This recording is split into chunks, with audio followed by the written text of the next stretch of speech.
Ayan guys, grabe. First time kong kumain ng bangus. How many years? Ayan guys.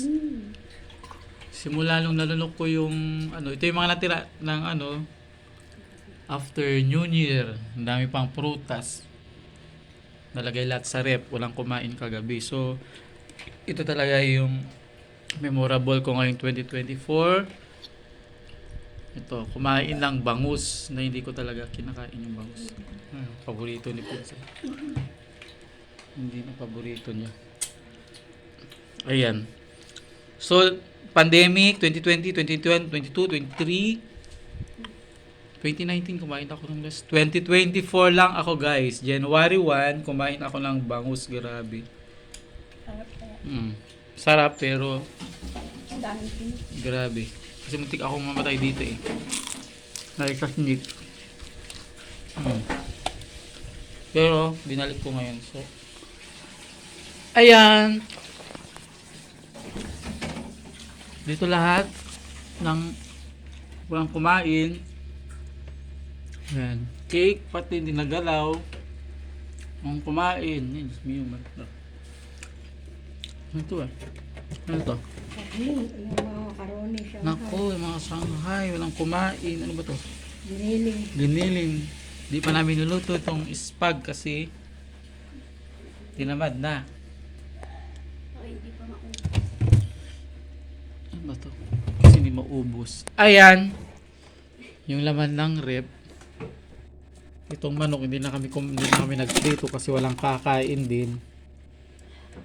Ayan. So, ito talaga yung first time kong kinain. Ngayon, 2024, January 1, 2024 ay bangus. So, parang masarap naman siya. Yun nga lang. Ingat lang sa tinik. Hate ko tong na to, isda. Pero, pinilit kong kumain ngayong 2024 kasi nandito yung swerte sa fish milk. Daming tinik.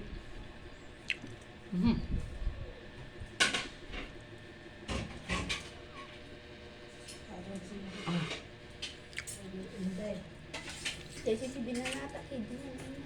Yeah, binanatan na kami guys. O, binanatan na yung yun. Ano ba to? Kaya awan tikin na mo. Dahil prutas.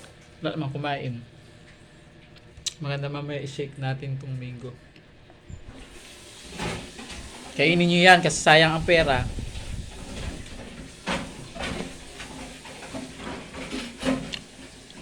Kaya magsayang ng pagkain kasi ayan, bangus. Masarap din pag isaw-saw dito sa toyo. Yun nga lang, ingat lang sa tinik. Kasi sobrang grabe ang tinik. Puti.